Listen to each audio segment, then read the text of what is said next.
Muy buenos días, chicos y chicas. ¿Cómo están? Les habla su profesor de geografía, Alejandro Vidal. Espero que se encuentren bien en casa y respetando la cuarentena. Como muy bien sabemos, actualmente estamos pasando por un momento muy difícil debido a la pandemia, que nos ha obligado a mantenernos dentro de nuestros hogares precisamente para no enfermarnos. Y como también sabemos, es una situación que está afectando a todo el mundo prácticamente. Sin embargo, las clases tienen que continuar, y esta vez en forma virtual, hasta que todo regrese a la normalidad y poder continuar las clases como antes. Bueno, chicos, sin nada más que agregar, empezaremos con el primer tema de nuestro curso. El primer tema de nuestro curso viene a ser precisamente la geografía. Antes de empezar el tema, vamos a conocer la estructura de la clase. En primer lugar, vamos a ver la etimología de la palabra geografía. En segundo lugar, veremos la definición de la geografía. En tercer lugar, el campo de estudio. Luego su objeto de estudio, los fenómenos y hechos geográficos. Y finalmente, ¿qué son los principios geográficos? Entonces, vamos con el primer punto. La geografía, según su etimología, proviene de dos voces griegas. La primera es geo y la segunda es grafos. Geo significa tierra y grafos significa descripción. Entonces, la palabra geografía significa descripción de la tierra. Este término geo está relacionado a la diosa mitológica de los griegos, Gea. Los griegos consideraban a esta diosa la más antigua de todos los dioses del Olimpo. Incluso se le atribuía a ella de crear el universo. Regresemos a la definición de geografía. Esta definición va a prevalecer por mucho tiempo a lo largo de la historia, debido a que la geografía solamente se dedicaba a esto, a describir la Tierra. Por eso no era considerada una ciencia propiamente dicha hasta el siglo XIX. ¿Y qué cosa es describir? ¿Qué entendemos por describir? Describir es observar e identificar las características principales de un objeto de estudio.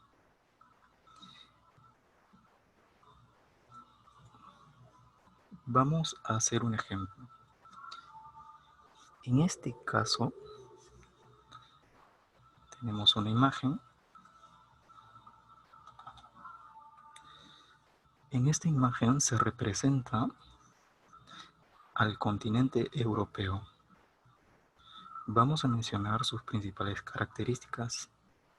Vemos aquí la península ibérica, acá vemos la península itálica, la isla de la Gran Bretaña, y que está bañada sus costas por el mar Mediterráneo. Esto viene a ser una parte de África. Por el norte encontramos el mar del norte que pertenece al océano Ártico. Acá vemos bastantes relieves, cordilleras, montañas, también vemos ríos y también podemos encontrar población, naciones con diferentes características culturales y también de idiomas. Lo que hemos hecho acá es mencionar las características de este continente. Sin embargo, no hemos explicado o no hemos buscado las causas de lo que hemos mencionado, de por qué hay relieves tan característicos o por qué las poblaciones tienen tantas diferencias culturales. Entonces, en la antigüedad, la geografía solamente se dedicaba ¿a qué? A describir la Tierra.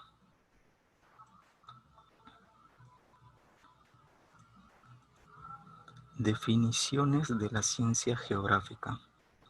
Aquí podemos leer dos definiciones de la geografía. Por un lado la definición antigua y por otro lado la definición actual. La definición antigua es la que mencionamos hace un momento, que nos decía que se encargaba de describir la superficie terrestre conocida donde habitaba y se desarrollaba el hombre. Los griegos, llamaron ecumene al espacio natural donde ellos vivieron y el espacio natural que ellos conocieron. ¿Ok? Eso es el ecumene. La definición actual nos informa que la geografía es una ciencia social, ¿ok?, que se encarga de estudiar las relaciones entre el ser humano y el medio ambiente. El medio ambiente es la naturaleza conformada por elementos bióticos y elementos abióticos. Según la UNESCO, la geografía es la ciencia que localiza, describe, explica y compara todos los fenómenos geográficos que ocurren en la Tierra y la influencia que ellos causan sobre el hombre. Eh, en estas definiciones actuales destacan dos elementos fundamentales. El primer elemento es el ser humano y el segundo elemento el medio natural. A la geografía le interesa estudiar las relaciones que se producen entre estos dos elementos. En esta imagen precisamente vemos una interacción de los seres humanos con su medio ambiente y podemos destacar de que es una interacción positiva. Está transformando y modificando el relieve, pero no lo está destruyendo, a comparación de esta imagen de acá. Acá vemos una relación negativa del ser humano respecto a su medio ambiente.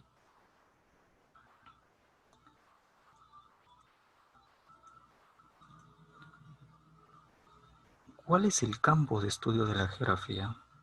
Podemos decir que la geografía se encarga de estudiar todo el planeta Tierra, tanto su interior como su exterior, y también se encargaría de estudiar, por ejemplo, los confines del universo o los fenómenos que ocurren allí.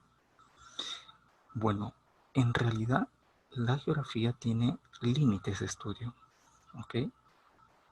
Esto se debe a que su campo de estudio ya tiene límites a los que eh, no puede salir porque no le correspondería a su disciplina estudiar los fenómenos que sucedan fuera de esos límites. Entonces, ¿cuál es el campo de estudio de la geografía? Bueno, su campo de estudio vendría a ser el espacio habitable donde las condiciones naturales permiten el desarrollo de la vida del ser humano. También es conocido como el espacio geográfico. Todos los lugares de la superficie terrestre que muestren condiciones para que nosotros, los seres humanos, podamos vivir y desarrollarnos, eso vendría a ser el campo de estudio. Si el ser humano, por ejemplo, se le ocurre vivir en la estratosfera, que está a cerca de 80 kilómetros de altura, se encontrará con un problema porque ese lugar no es habitable y no le genera las condiciones óptimas de vida. Entonces, ¿cuáles son los límites de nuestro campo de estudio o el espacio geográfico? Por el lado atmosférico, ¿ya? El límite llega hasta los 20 kilómetros de altura, hasta los límites de la troposfera. O sea, hasta la capa de la troposfera vendría a ser el límite de la geografía en la parte de la atmósfera. Porque debido a que en esta capa de la troposfera se desarrollan los vuelos comerciales y eso es una actividad económica del ser humano. Por el lado de la litosfera llega hasta los 15 kilómetros de profundidad, donde se produce la actividad minera y también la extracción petrolera. Más al fondo, pasando los 15 kilómetros de profundidad, las condiciones se tornan mucho más difíciles para el hombre. Aumenta la presión y la temperatura y son condiciones que no soportamos. Por el lado de la hidrosfera, los límites de la geografía alcanzan los 200 metros debajo del nivel del mar. Esta región es conocida como la zona fótica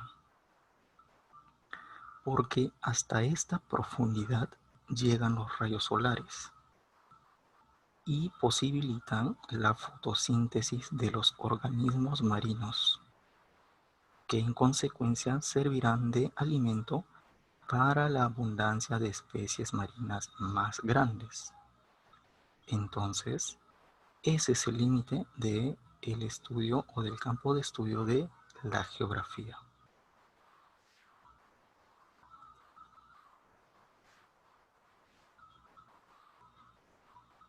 ¿Cuál es el objeto de estudio de la geografía? ¿O a qué se refiere con objeto de estudio de la geografía? Bueno, el objeto de estudio o lo que estudia la geografía son los fenómenos y hechos físicos, biológicos, culturales, económicos y sociales que ocurren o se desarrollan dentro del espacio geográfico. Es decir, la relación que se produce entre el ser humano y su medio ambiente. En el espacio geográfico ocurren múltiples fenómenos, tanto de origen natural como de origen humano. Por ejemplo, los terremotos ya son fenómenos de origen natural donde el ser humano no interviene, pero le afecta. Los huracanes, sin embargo, también tenemos la acción del hombre que afecta al medio ambiente. Por ejemplo, cuando habita esta superficie y desarrolla las ciudades, desarrolla sus actividades económicas, modifica el relieve o el medio geográfico. O también cuando entran en conflicto entre ellos mismos, generando guerras.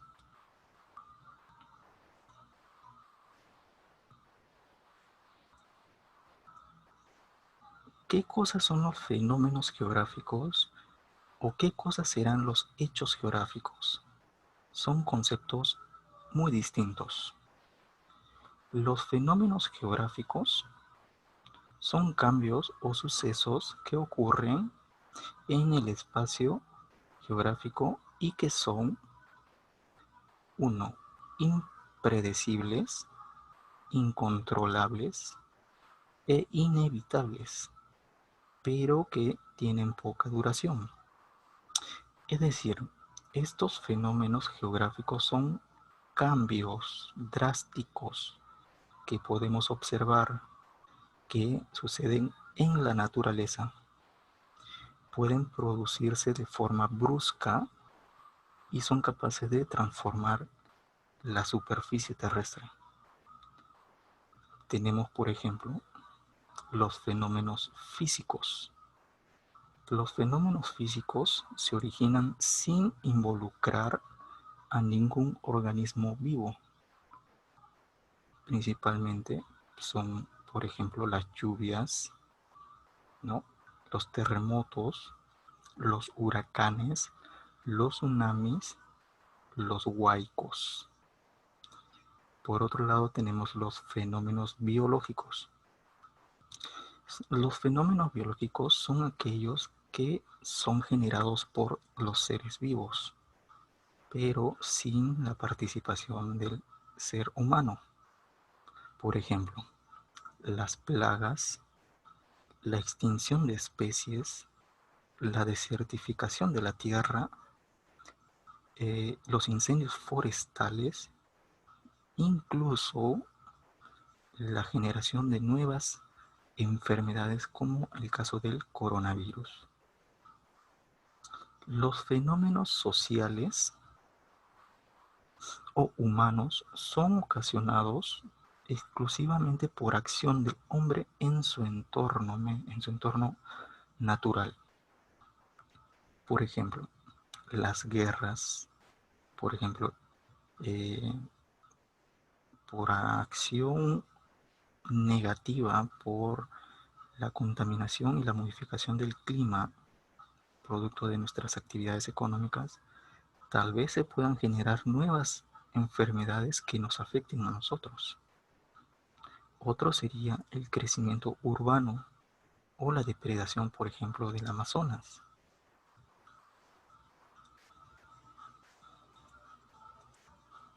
¿Qué son los hechos geográficos? Los hechos geográficos son cambios o sucesos que ocurren en el espacio geográfico que pueden ser visibles, son estables y permanentes y no perceptibles en algunos casos, pero que son de larga duración. Por ejemplo, los hechos físicos. Los hechos físicos, como la formación de las cordilleras, la formación de los océanos, de los relieves o de un volcán, por ejemplo, se producen por las fuerzas del interior de nuestra litosfera.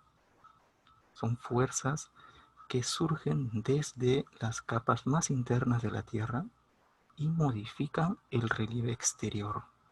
Pero este proceso dura mucho, mucho tiempo, hasta miles de años. Vendría a ser el caso, por ejemplo, de la formación de la cordillera de los Andes o del Himalaya o la formación de el Amazonas. Por otro lado, tenemos los hechos biológicos.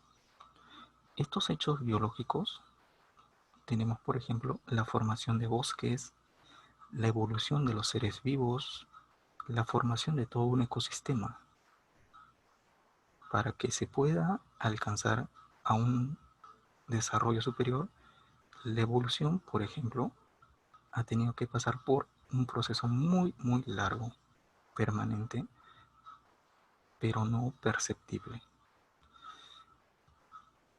Los hechos sociales, en los hechos sociales se produce por acción del ser humano. Por ejemplo, cuando los seres humanos forman ciudades, construyen ciudades y se expanden. Otro, por ejemplo, los conflictos étnicos. Es el caso de los árabes y de los judíos, que tiene larga data en la historia y todavía está muy lejos de resolverse. El desarrollo minero, el desarrollo económico en general.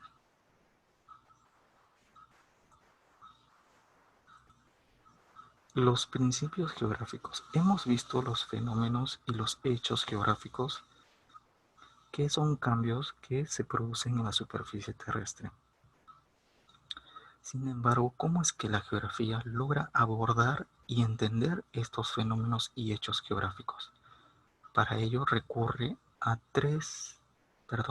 6 herramientas o principios metodológicos, que son la localización, la descripción, que no lo tenemos acá todavía, la causalidad, la relación o conexión, la evolución o actividad y la generalidad o comparación.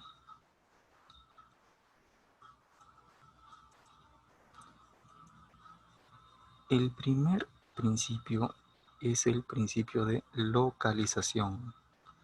El principio de localización fue formulado por el geógrafo alemán Federico Ratzel. Este principio consiste en ubicar el lugar exacto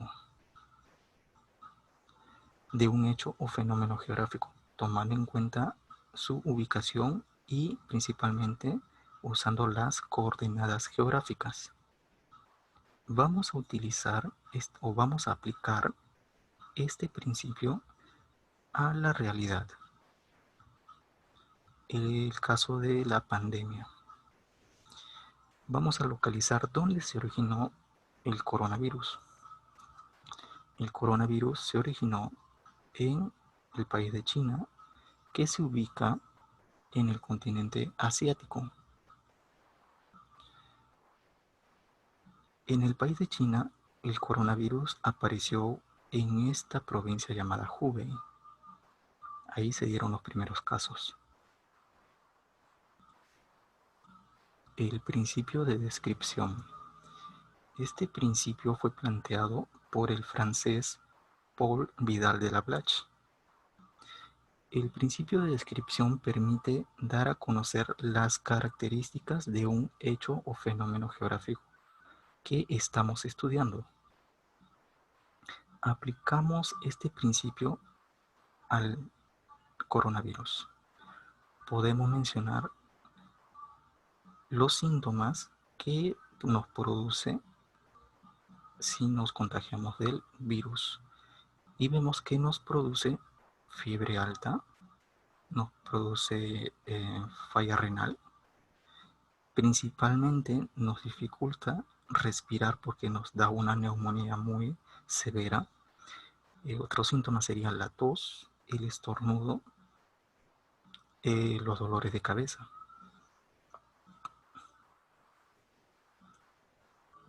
El principio de causalidad. Este es el principio más importante de todos. Fue planteado por el geógrafo alemán Alexander von Humboldt. Nos permite este principio identificar el porqué de la ocurrencia de un hecho o fenómeno geográfico, es decir, identificar las causas. Este principio le otorga el carácter de ciencia a la geografía. ¿Recuerdas cuando dijimos que la geografía no era considerada una ciencia hasta el siglo XIX? Precisamente es en este tiempo donde Alexander von Humboldt, a través de sus investigaciones y el enorme aporte que hizo, principalmente con el principio de causalidad, es que la ciencia geográfica llega a ese nivel de ciencia. Vamos a aplicar el principio de causalidad a la pandemia. Lamentablemente no tenemos aún, los científicos no han logrado descubrir las causas reales de esta pandemia y este virus. Sin embargo, tenemos algunas hipótesis. Esas hipótesis nos dicen que posiblemente sea un virus que se transmitió de algunos animales como los murciélagos y las serpientes. Hay un rumor incluso que en China se comía sopa de murciélagos y que ese fue el origen. Sin embargo, todavía no está probado y solamente es una mera especulación. El principio de conexión. Este principio fue propuesto también por el francés Jean Brunes. Sostiene que en todos los hechos o fenómenos geográficos están íntimamente relacionados entre sí y deben ser estudiados teniendo en cuenta sus múltiples conexiones y relaciones. Ningún elemento en la naturaleza, incluso en el universo, está aislado. Todo está completamente relacionado unos con otros. En el caso del coronavirus, podríamos relacionar, por ejemplo, la reacción de los estados y de los gobernantes ante la pandemia, y lo podríamos enlazar con la capacidad de sus sistemas de salud. ¿Cuántos enfermos eh, llegaron a tener y cuántos muertos también llegaron a tener esos países? En el caso del Perú, la cifra ya aumentó a más de 5.000 casos y los muertos ya pasaron más de los 150.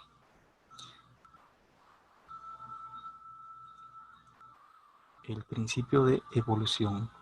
Este principio, al igual que el principio anterior, fue desarrollado por el francés Jean Brunes y nos dice que todo se encuentra en constante cambio y transformación, teniendo como agentes transformadores al hombre y la naturaleza. No hay elemento en la naturaleza que permanezca inmutable, es decir, que no cambie. Todos estamos cambiando constantemente, ya sean por factores internos o por factores externos. En el caso del coronavirus, vamos a ver acá en este mapa la evolución de la pandemia. Se originó en China, luego varios países de Asia como Corea del Sur y Japón, y luego fue migrando hacia la zona del Medio Oriente. Cuando alcanzó Europa, el nivel de muertes y de contagiados fue inmenso. Luego llegó a América y a nuestro país. Y acá vemos claramente la evolución de esta pandemia. Para finalizar, tenemos el principio de comparación. El principio de comparación fue desarrollado por Carl Ritter y también por Vidal de la Blache. Fueron los autores. El principio de comparación nos dice que se deben señalar las características y elementos de un hecho geográfico para compararlo con fenómenos análogos. Es decir, consiste en establecer semejanzas y diferencias entre un hecho o fenómeno geográfico con otros que hayan ocurrido o que estén ocurriendo en el mundo. Por ejemplo, si hablamos de la pandemia, lo podremos comparar con la gripe española que se originó en 1918 y que llegó a tener más de 10 millones de muertos. O también lo podremos comparar con la peste negra que ocurrió en el siglo XIII. Tuvo un saldo de 20 millones de muertos solamente en Europa.